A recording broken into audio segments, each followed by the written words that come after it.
اللي احنا هنتكلم عليه في الفيديو ده سحر لتطويل الشعر والكثافة الشعر. طبعا الحلقة باينة من عنوانها، العرب وفن الطالة والعناية بالشعر. شعر العرب الرجالة كان أحلى من شعر الستات، فاحنا كعرب لازم نستفاد من الخبرة دي. ما ينفعش يبقى جدي شعره كان واصل لركبته وانا يبقى عندي زعرورة. استنتج المؤرخين في الفترة الأخيرة أو في الألفية الأخيرة عشق العرب في شبه الجزيرة العربية، العرب الأصليين، للسمسم في طرق العلاج وتضميد الجراح وعلاج الشعر والبشرة، وكمان وصلوا إن هم كانوا بيقاوموا الشيخوخة، ودي حاجة رائعة الصراحة. جدودنا كانوا الصراحة يعني يجوا يشوفونا واحنا بندفع ملايين في المنتجات دلوقتي. آخر الأبحاث فعلا أثبتت قد إيه السمسم رائع للعلاج، لأن هو مصدر رائع للكالسيوم، وتضميد الجراح لأن هو فيه ألياف كتير جدا مفيدة وبتساعد على التئام الجروح، وكمان مفيد جدا للشعر والبشرة بسبب مستخلصات زيت السمسم اللي بتساعد على rejuvenation أو تجديد البشرة، إصلاح البشرة، إملاء الجلد. وطبعا أوميجا 3 و 6 و 9، الأوميجا اللي موجودة في زيت السمسم اللي بتساعد على ترطيب البشرة العميق وبالتالي تأخير ظهور الخطوط. كل ده العرب كانوا عارفينه منين؟ هما كانوا بيعزوا قوي زيت السمسم، لكن هل هما كانوا يعرفوا المعلومات دي كلها؟ الحقيقة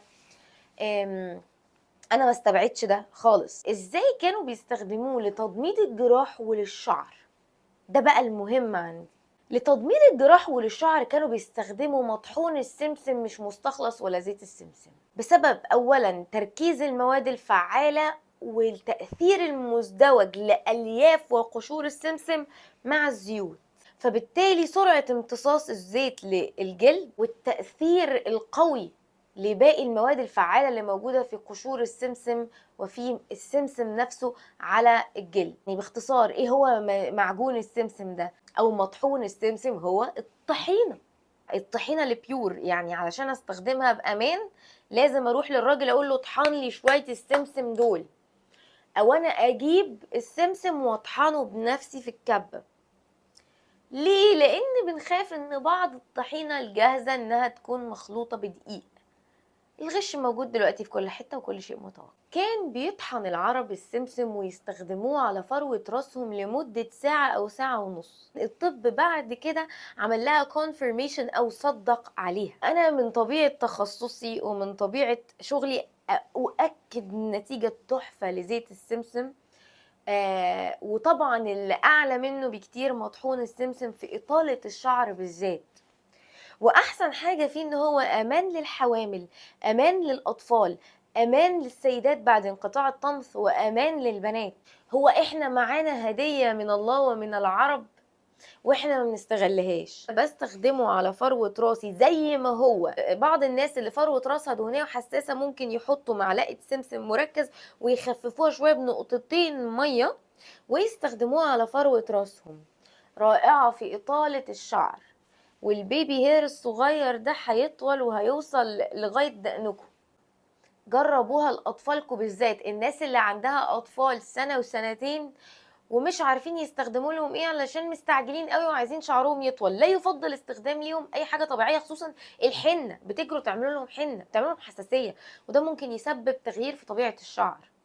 الافضل ان انتوا تستخدموا لهم طحينه، والطحينه هتنفعكم ان هي بتلزق على فروه الراس، فلما يجي الطفل بقى يلغوص او يلعب في راسه مش هيتلحوس. يعني طريقه الاستخدام: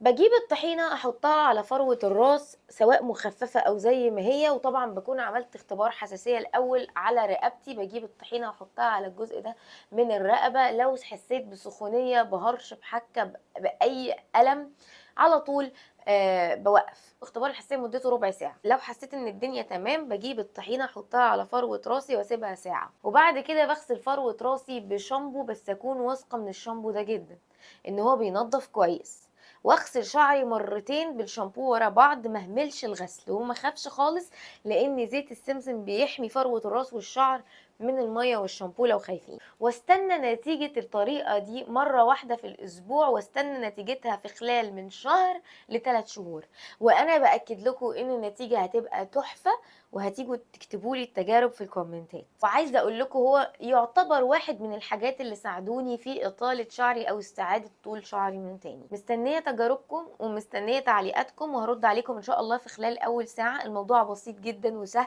وهتحبوه، وأنا عارفة إنكم هتعملوه. اعملوا فولو على السوشيال ميديا علشان تشوفوا المحتوى اللي هناك، وعشان بنتواصل بشكل احسن، بنعمل اسك وبنطلع لايف. ميرسي ليكوا جدا، اشوفكم الحلقة الجاية.